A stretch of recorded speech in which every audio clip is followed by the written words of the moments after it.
This is Stephanie at Hightower Stitching, and today I have an informational video related to purchasing quilt kits. Over the past 2 years, I've probably bought 10 kits, and you say, why in the world did you do that?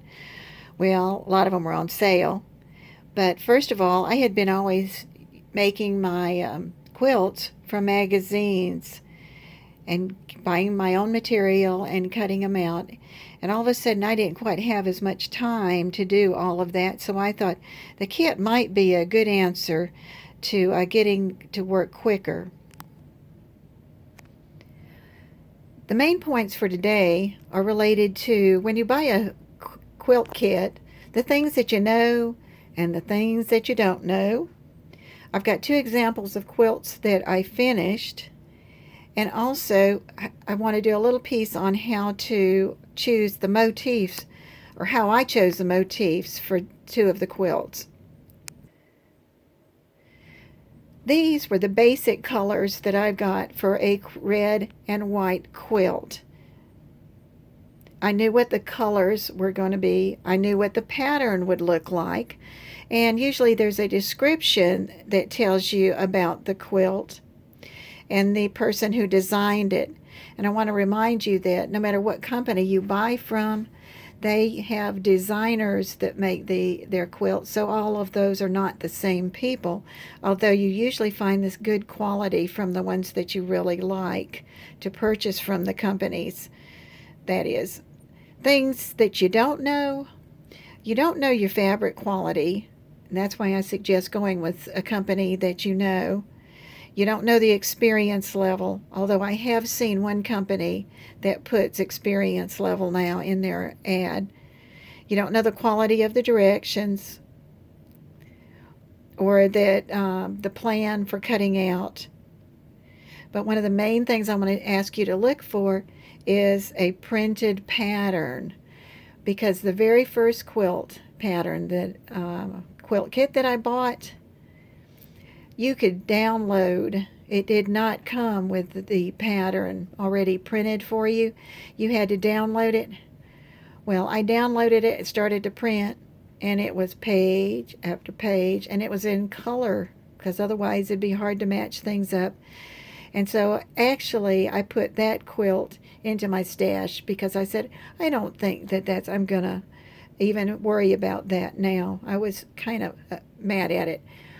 Then these reds, it was so bright, and the pattern, and I said, well, I think I'll put this one in my stash, because there's a lot of times I use red and I don't have a red. And my other note to you is to watch for sales on the sites that you like.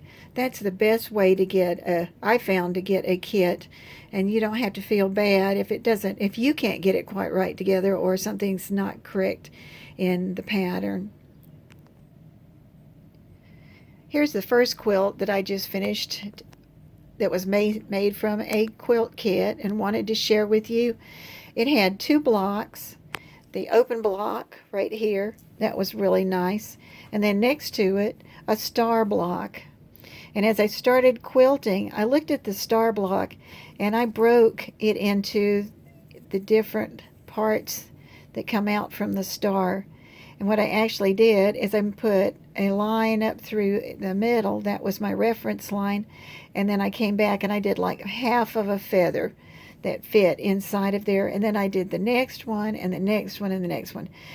And then I had smaller pieces. And I actually did most of those individually. When I got to the corner, I made some loop-de-loops in there and did them. The pattern was not easy, but they said up front, that it would be more experience for this one to get it right. And then the other block was a nice complement to the busy block because it was just open. And so I just did a grid. And that was really fun because I practiced using my ruler foot and my ruler. And it was sort of developed part by part. So when I got all of those blocks done, I had the edge to do. And one edge was very small. And so I combined the 2 edges and then just used a half of a bottle or a cup, that's what it was, and that made that part of it. Then I got to the end. Well, by the time I'd done all that stitching, I said, okay, I've got a wide border. Let's do this, something that goes along with what we've done in the quilting, but yet we'll do fairly fast. And so here it is again. There's a larger grid that travels through there. When I turn it over, the fun thing about this quilt is, like a lot of quilts, it has a great back. And it's going to be able, you could actually use this reversibly. This is the second quilt from a quilt kit, and I have actually had it for about a year and a half, and I ran out of something to do, and I said, I'm going to start it. I wasn't real necessarily happy at that time with all of the colors they had chosen, because, you know, usually the designers use a group that go together, that were designed to be used together. But when I got it finished, it was really cute, and I said, what can I do with this? And my husband said, well, that would make a nice sofa quilt to lay on the sofa. And I thought, oh, that's great. Now I'm going to have some fun with it. And it had 2 blocks, but the blocks are 12-inch blocks. And I was now doing something much bigger than what I was doing before with the gray and black one. So when I finally got it all together, then I needed to work on how I wanted to quilt it. And this is one of the 2 blocks that were in the quilt. Now this is down to an 8-inch block, so 12-inch would have been a lot bigger. But as you look at it, you can see that it almost makes a wreath pattern. And I had to decide, well, am I going to do each one of those little bitty blocks, or do I want to do parts together, or even look at the quilt as a whole and do things that go from edge to edge? And there was the basic lines. And so what I ended up doing is, you look at, I'm going to lay an overlay on here. I don't always use an overlay. I'm just doing this for demonstration. But I do sometimes pull that out when I'm getting ready to do a quilt. And what I saw was I actually had 4 sections. 1, 2, 3, 4. So I said, I'm going to practice my feathers. Well, I got a lot of practice, and it was a lot of fun. And I started right there, and I had already made a reference line with an air erase marker. And so I was started, and I worked my way up my feather.